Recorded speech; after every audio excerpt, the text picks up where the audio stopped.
Le 27 janvier prochain, Serge Lama fera l'objet d'un documentaire sur France 3 baptisé Serge Lama, la vie à la folie.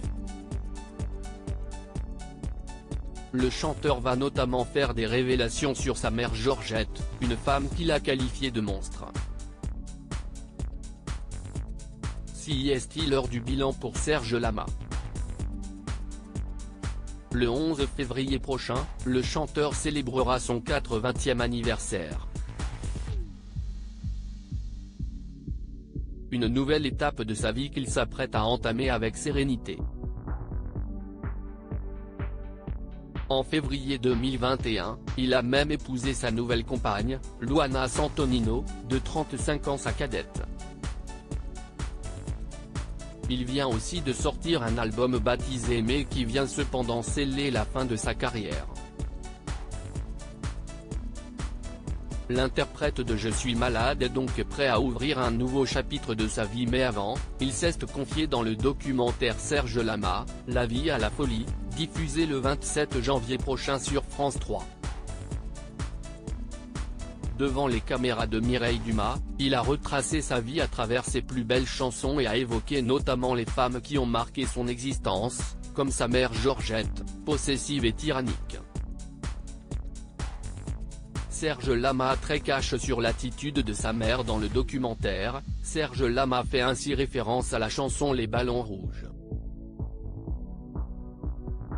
Un titre enregistré alors qu'il est en convalescence après un grave accident de voiture dont il a été victime et qui a coûté la vie à sa fiancée Liliane Benelli, tout comme au conducteur, Jean-Claude Grenassia, frère d'Enrico Macias.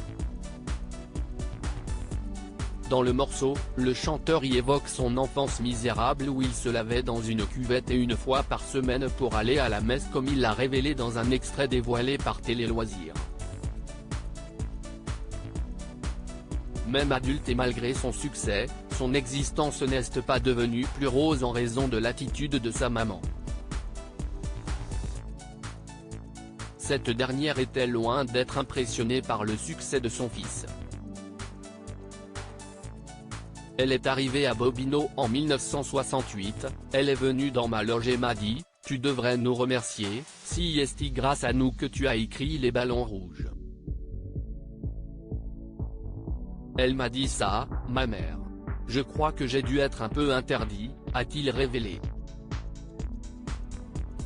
Serge Lama est même allé plus loin en évoquant sa mère.